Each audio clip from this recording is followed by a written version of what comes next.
Epistle to the Romans Session 30， 羅馬人書註釋第30講。我哋繼續講第2章21到23節。Thou that abhorrest idols, dost thou rob temples? 你厭惡偶像，自己還偷竊廟中之物麼？ It has been argued that this rendering is not tenable. 有啲解經家認為唔應該咁樣翻譯㗎。On the ground that robbing heathen temples would not provide the proper antithesis to abhorrence of idolatry. 佢哋認為呢，喺異教徒嘅廟宇裏邊進行搶劫呢，就同憎恨偶像敬拜唔會成一種嘅對立。And furthermore， 不單如此 ，that the robbing of temples was not sufficiently prevalent among Jews to suit the apostles' purposes。而猶太人中間並不流行喺外邦人嘅廟宇嗰度進行搶劫，所以呢咁係唔適合使徒保羅呢書寫作嘅目的㗎。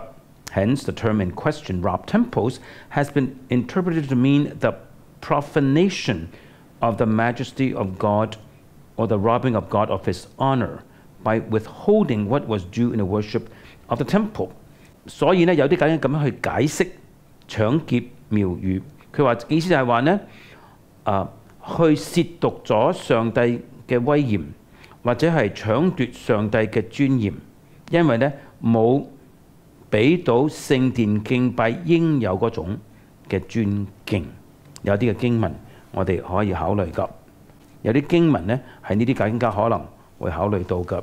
Malachi 1:6 to 14， 馬拉基書第1章第6節到第14節。藐視我名的祭司啊，萬軍之耶和華對你們說：兒子尊敬父親，僕人敬畏主人。我既為父親尊敬我的，在哪裏呢？我既為主人敬畏我的，在哪裏呢？你們卻說我們在何事上藐視你的名呢？你們將污穢的食物獻在我的壇上，且說我們在何事上污穢你呢？因你們說耶和華的桌子是可藐視的。你們將瞎眼的獻為祭物，這不為惡麼？將瘸腿的有病的獻上，這不為惡麼？你獻給你的省長，他喜悅你，豈能看你的情面麼？這是萬軍之耶和華說的。現在我勸你懇求上帝，他好施恩與我們。這妄獻的事，既由你們經手，他豈能看你們的情面麼？這是萬軍之耶和華說的。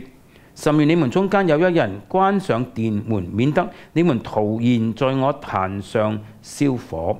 萬軍之耶和華說：我不喜悅你們，也不從你們手中收納公物。萬軍之耶和華說：從日出之地到日落之處，我的名在外邦中必尊為大，在各處人必奉我的名燒香獻潔淨的公物，因為我的名在外邦中必尊為大。你們卻褻瀆我的名，說耶和華的桌子是污穢的，其上的食物是可鄙視的。你們又說這些事何等繁瑣，並嗤之以鼻。這是萬軍之耶和華說的。你們把搶奪的、瘸腿的、有病的拿來獻上為祭，我豈能從你們手中收納呢？這是耶和華說的。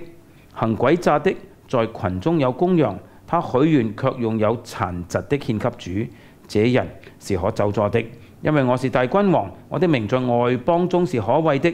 這是萬軍之耶和華說的。Malachi 3:8， 還有馬拉基書第3章第8節，人豈可奪取上帝之物呢？你們竟奪取我的公物，你們卻說我們在何事上搶奪你的公物麼？你們卻說我們在何事上搶奪你的公物呢？就是你們在當納的1/10和當獻的公物上。But since taking to oneself the objects of idolatrous worship is expressly forbidden in the law， 但係呢，既然律法係明文禁止自己保留一啲敬拜偶像嘅供物㗎。Deuteronomy 7:25 to 26，申命記第7章25節同埋26節。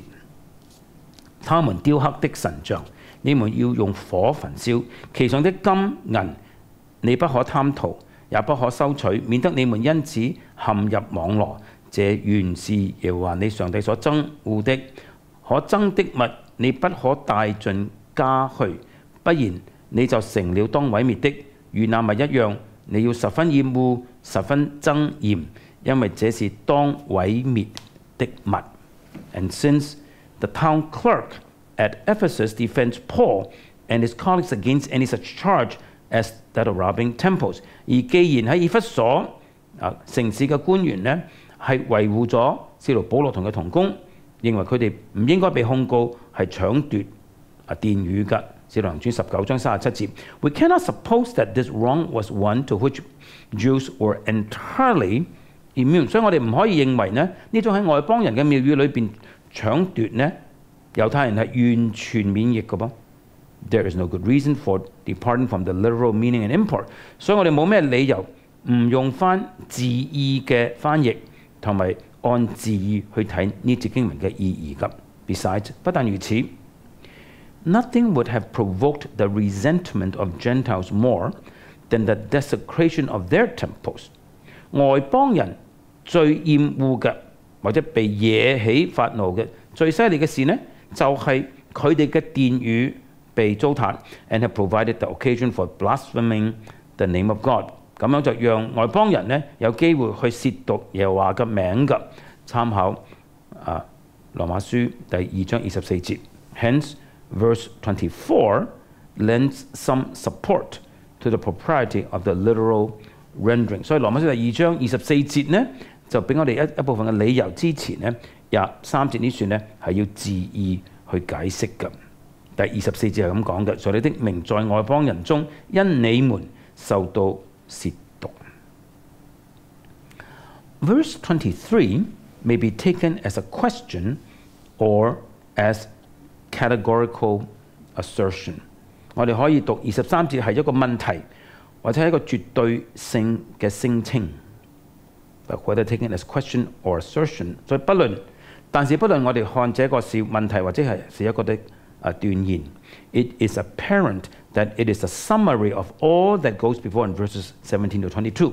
好明顯嘅就係呢段呢係第17節到22節所講一切嘅事嘅一個嘅總結。The first clause is a summary of verses 17 to 20. The last, a decisive answer. 第一個分句係第17至20節嘅總結，後面嗰句呢係一個決定性嘅答覆。To the four questions of verses 21 to 22， 就係對21、22節4個問題嘅答覆。This is expressly the case if verse 23 is assertion and impliedly so if it is a question。 假如第23節係一個聲稱嘅話呢，咁好明顯就是如此啦。假如23節係一個問題嘅話呢，亦都有呢方面嘅暗示㗎。The close relation that exists between God and His law is intimated in this charge。 喺呢個控告裏邊呢，保羅暗示着上帝同埋上帝嘅律法之間嘅關係係好密切㗎。Transgression of the law is a dishonoring of God。 干犯律法就係不尊重上帝。It deprives him of the honor due to his name。 咁樣就搶奪咗應歸給他的尊榮 and offers insult to the majesty of which the law is expression。 就侮辱咗上帝嘅威嚴，而律法就係表達出上帝嘅威嚴㗎。Verse 24， 羅馬書第2章24節，上帝的名在外邦人中，因你受了褻瀆。 This is quotation from Isaiah 52 verse 5 in confirmation of the preceding clause in verse 23。 24節呢就證實咗23節一句嘅短句，而係引用咗以賽亞書52章第5節㗎。耶和華說：我的百姓既是無價被擄去，如今我在這裏作什麼呢？耶和華說：轄制他們的人呼叫我的名，整天受褻瀆。The form of the question is close to the Septuagint rendering。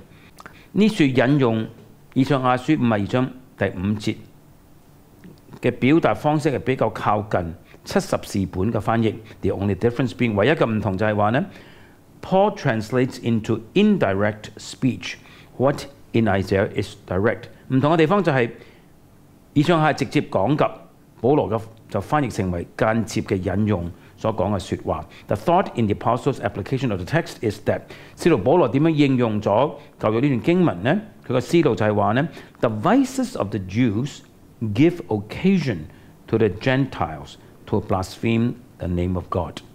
猶太人諸般嘅罪惡就俾外邦人機會去褻瀆上帝嘅名字。The reasoning of the Gentiles is to the effect that 外邦人嘅理論嘅意思就係話呢 that the people are like their God。一個民族就同佢嘅神明一樣㗎。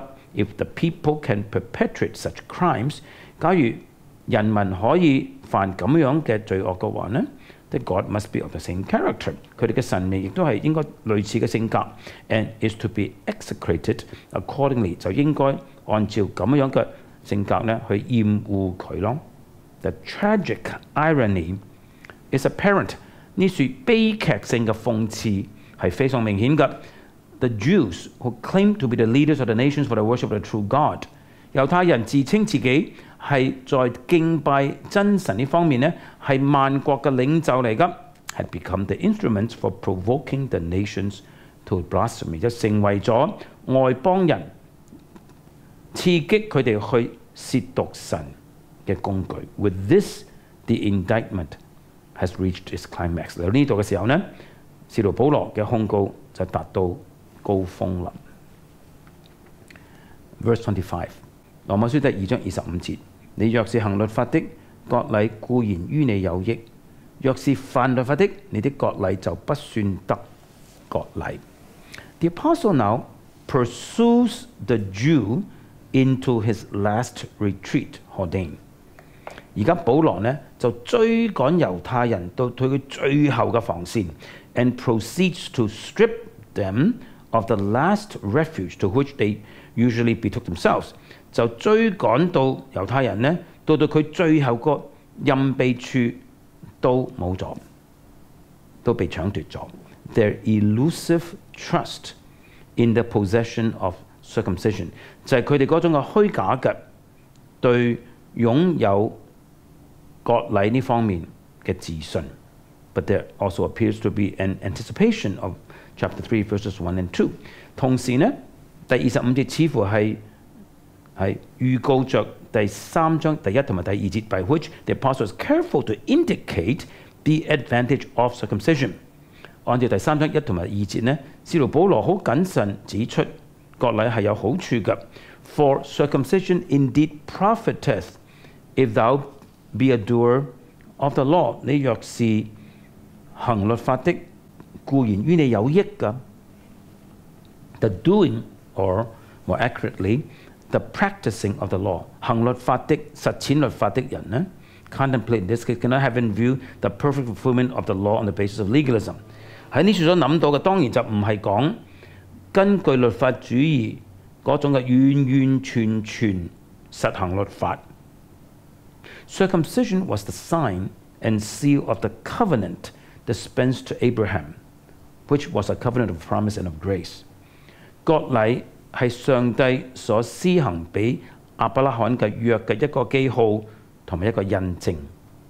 上帝施行俾亞伯拉罕嘅約係應許嘅約，係恩典嘅約。Hence, it had relevance only in the context of grace。所以呢，割禮一定要從恩典呢個角度去理解，先至有意義㗎。And not at all in the context of law and works in opposition to grace。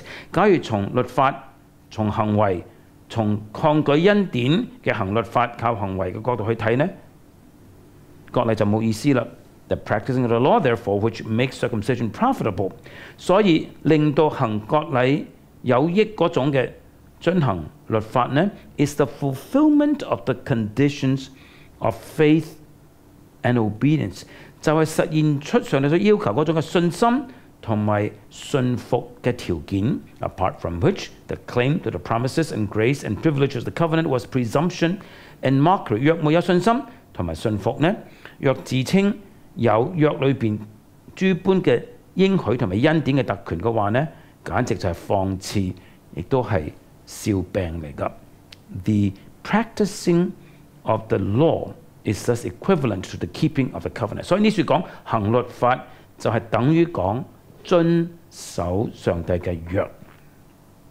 In like manner， 同樣地 ，the transgression of the law which makes circumcision uncircumcision， 點樣犯律法就使割禮成為沒有割禮呢 ？is the unfaithfulness to covenant obligations， which in Old Testament terms is called the breaking of the covenant。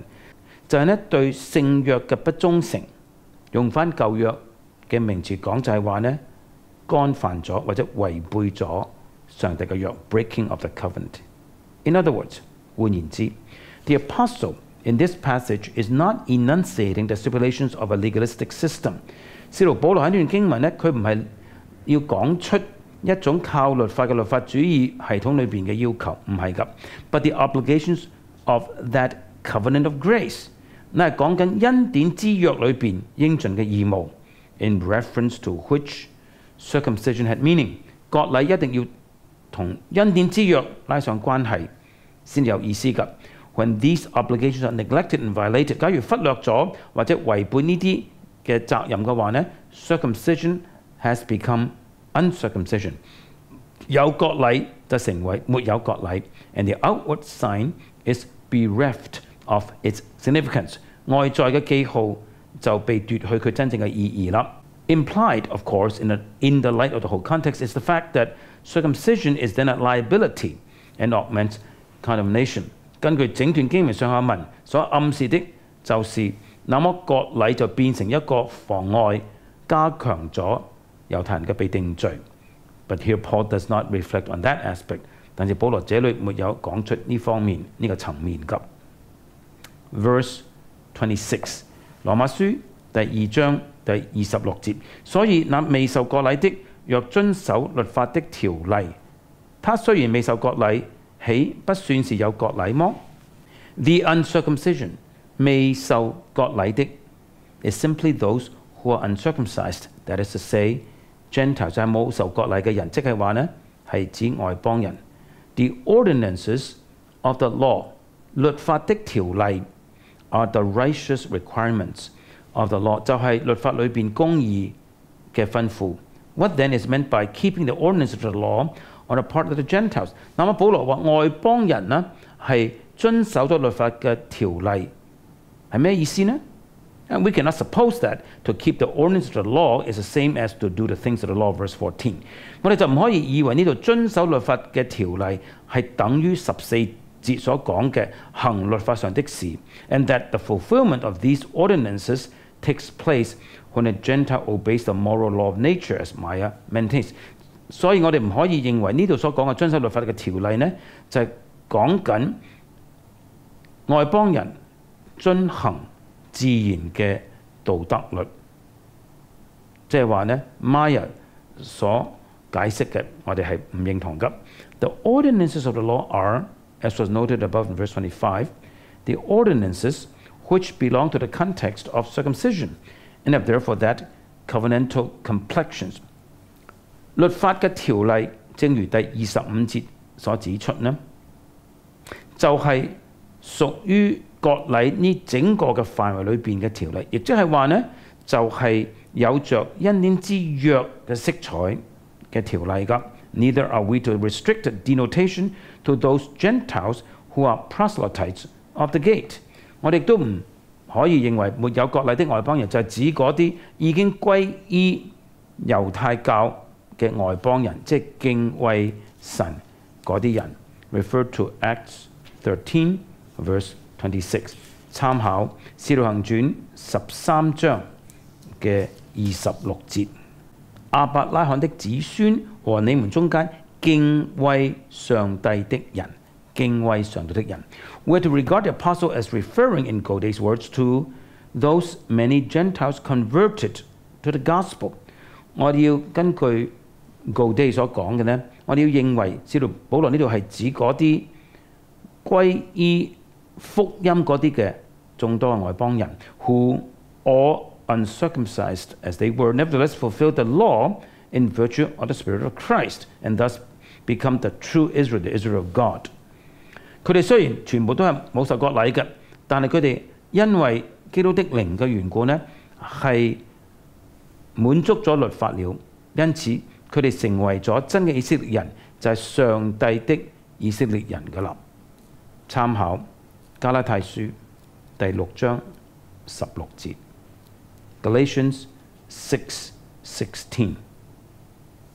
凡照子理而行的，願平安憐憫加給他們和上帝的以色列民 the Israel of God。Keeping the ordinances of the law is therefore to be interpreted in terms of that faith and obedience。所以遵行律法的律例嘅意思就係講緊信心同埋順服 ，which in verse 25 we found to be the import of keeping the law。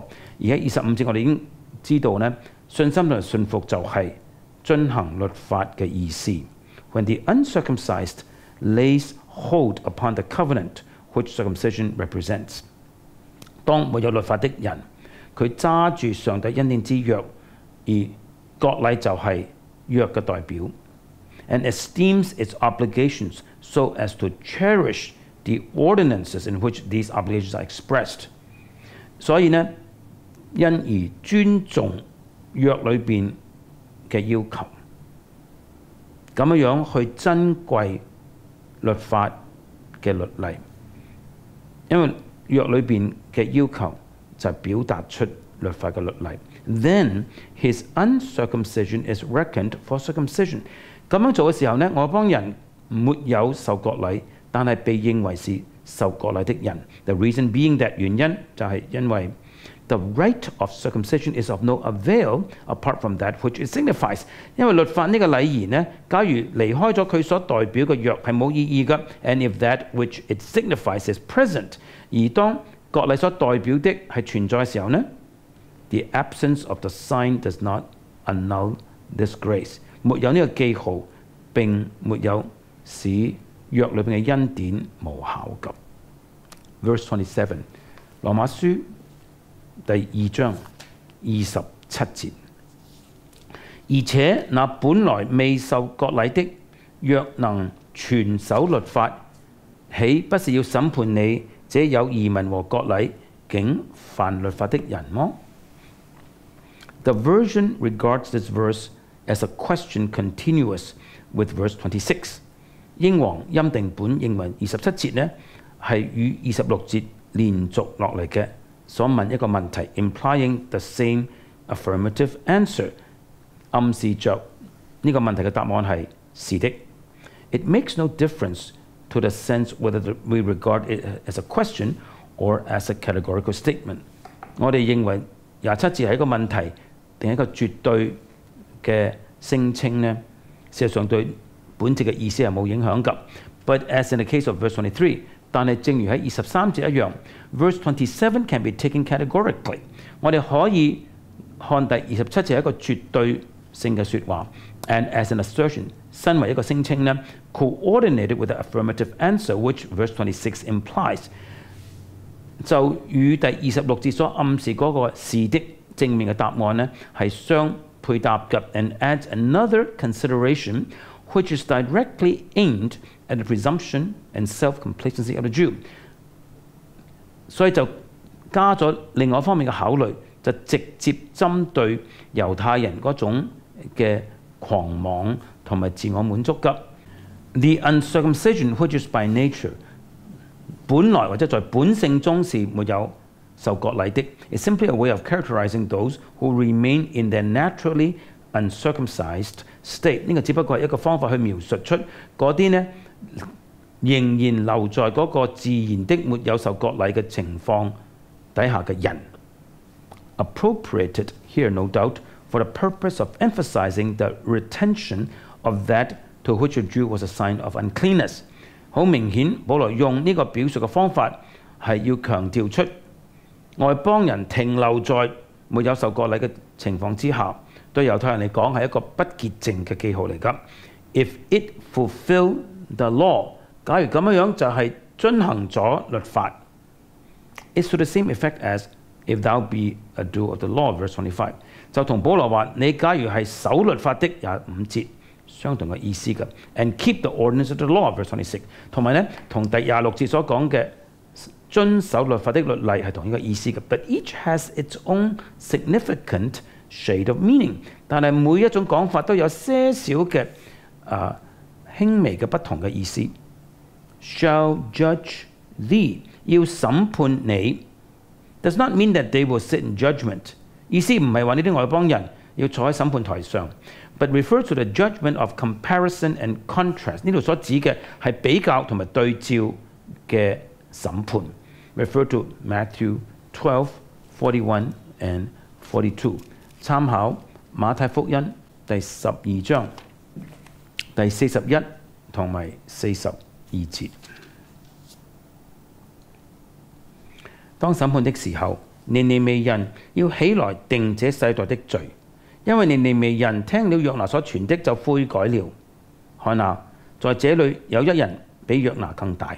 當審判的時候，南方的女王要起來定這世代的罪，因為他從地極而來，要聽所羅門的智慧話。看啊，在這裏有一人比所羅門更大。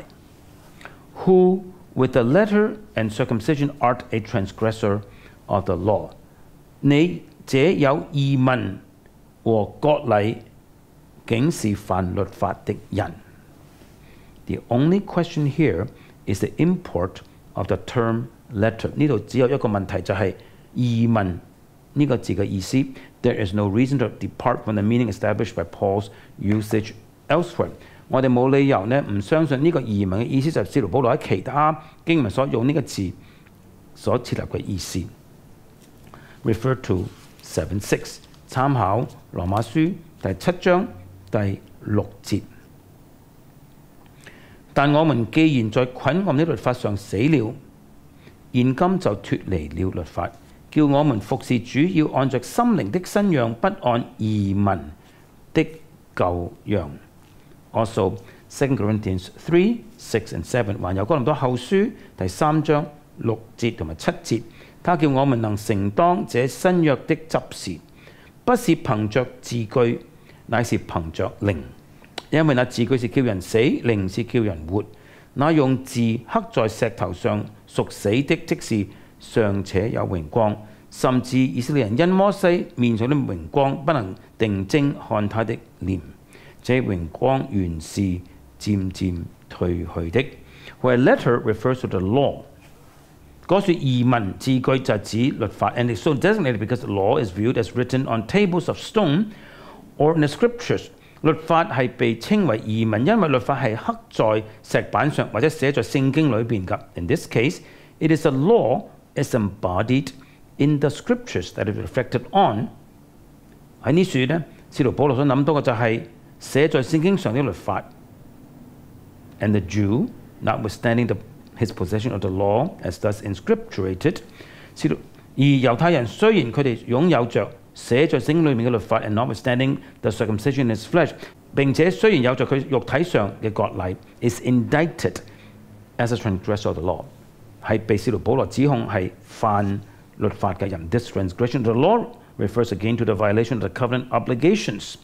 呢處犯律法再一次係指犯咗恩典之約裏邊嘅事情，就係冇做到恩典之約所要求嘅 ，as they are expressed in the righteous ordinances of the law。恩典之約所要求的就係在律法嘅公義條例中所表達出嚟㗎。25節同埋26節。我呢處結束第27節，下一講我哋開始講第28節。